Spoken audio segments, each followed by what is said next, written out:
ברוכות וברוכים הבאים לעוד חרוז בשרשרת 555 מבית היוצר של יעל מילו. היום אנחנו בשרשרת 555 סרנדיפיטי, שבה מספרים על אירוע מקרי בחייך שהפך לבעל השפעה עלייך ועל אנשים רבים. בקיצור, סרנדיפיטי.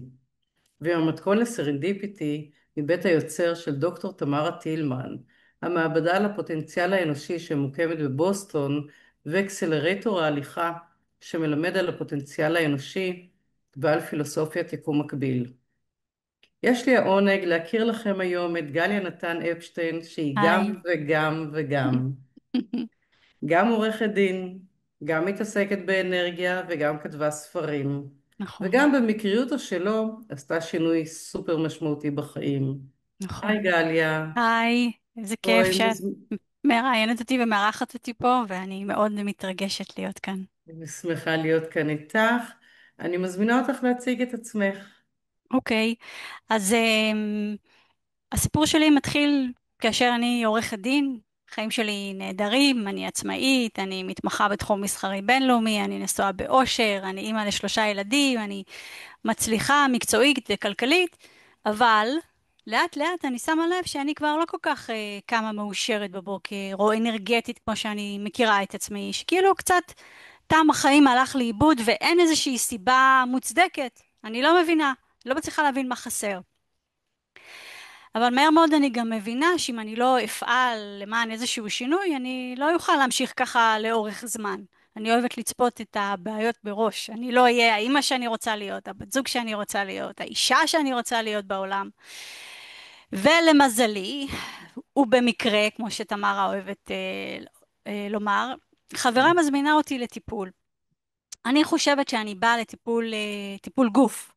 אבל מסתבר שאני באה לטיפול אנרגטי, ללא מגע, ואני מאוד מבואסת מזה, אני לא יודעת מה זה, אני לא מבינה מה זה, חוץ מזה שזה לא פיזי. אבל באותו יום קרה לי משהו יוצא דופן. זאת אומרת, חוויתי הערה מאוד מאוד גדולה, מאוד חזקה, והבנתי שבעצם הכל זה אנרגיה. הכל, מחשבות, זיכרונות, רגשות, חלומות, זה אנרגיה. ואני אומרת לעצמי שאם הכל זה אנרגיה, אז אני רוצה לדעת ללמוד אנרגיה ולעבוד עם אנרגיה, כי זה הבסיס להכל.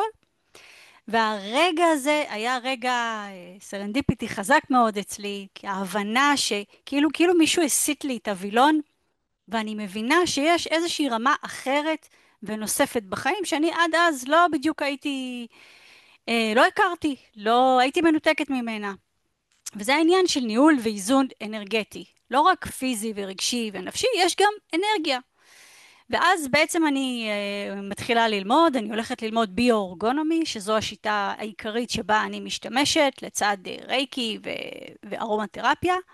ואז אתם יודעות איך זה, אני מתחילה לטפל, אני לומדת משהו חדש, אז אני מתנסה על עצמי, ואני מתנסה על הילדים שלי, ואני מתנסה על חברות, וזאת יש לה מיגרנה, וזאת חסר לה אנרגיה, ואני עושה את זה מרחוק, כי זה אחד היתרונות של השיטה הזאת, ואני אומרת, יאללה, איזה דבר מדהים זה, כאילו זה עובד, זה משהו. ו... ו... ואז אני בעצם מחליטה בסופו של תהליך שאני עושה שינוי, שאני סוגרת את המשרד שלי ואני יוצאת לדרך חדשה. עכשיו, שינוי קיצוני ככל שיהיה, אם אנחנו יודעות לנהל את האנרגיה שלנו, זה נראה לנו כמו הדבר המתבקש הבא, הדבר הטבעי להיות. וכך היה, וזה בעצם מה שאני עושה היום. היום אני מנהלת פרקטיקה, אני מלווה נשים עסוקות, עורכות דין, מנהלות, בעלות עסקים, שמתמודדות עם סטרס, עם עומס רגשי, עם שחיקה עמוקה, כאבים פיזיים, פחות או יותר איפה שאני הייתי, דרך איזשהו תהליך שקט, מדויק, ממוקד פנימה, ובעצם עוזרת להם לחזור למצב של מיקוד, של שקט, של ביצועים גבוהים, גם תחת לחץ.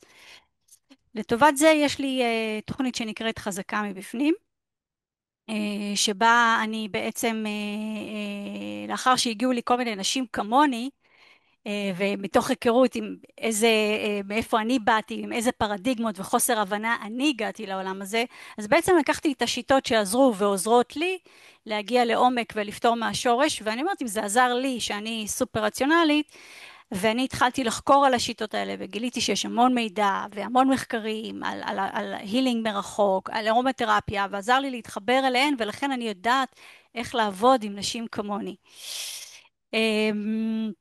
וכיוון שאני יודעת שזה סוג של תהליך שחשוב להרגיש אותו וקשה להסביר אותו, אז בעצם בניתי לו איזושהי תוכנית מודולרית כדי שנשים לא יהיו חייבות להיכנס לאיזה תהליך של שנה. ובזמן הזה גם כתבתי שני ספרים, אה, ש... שבהם בעצם ליוו אותי לאורך התקופה הזאת, גם את השיטה שלי וגם את התובנות שלי מהמסע שלי. ו... וזהו, והיום אני גם מציעה לארגונים ולחברות ולמרכזי וולנס כפרקטיקה נודדת כדי לטפל בעצם בסוגיות של רווחת העובד. וואו, קודם כל נשמע מרתק, ממש. ועכשיו, את מדברת על זה שאת מאוד רציונלית, ובאמת, עורך נכון. הדין נתפס כמקצוע מאוד רציונלי,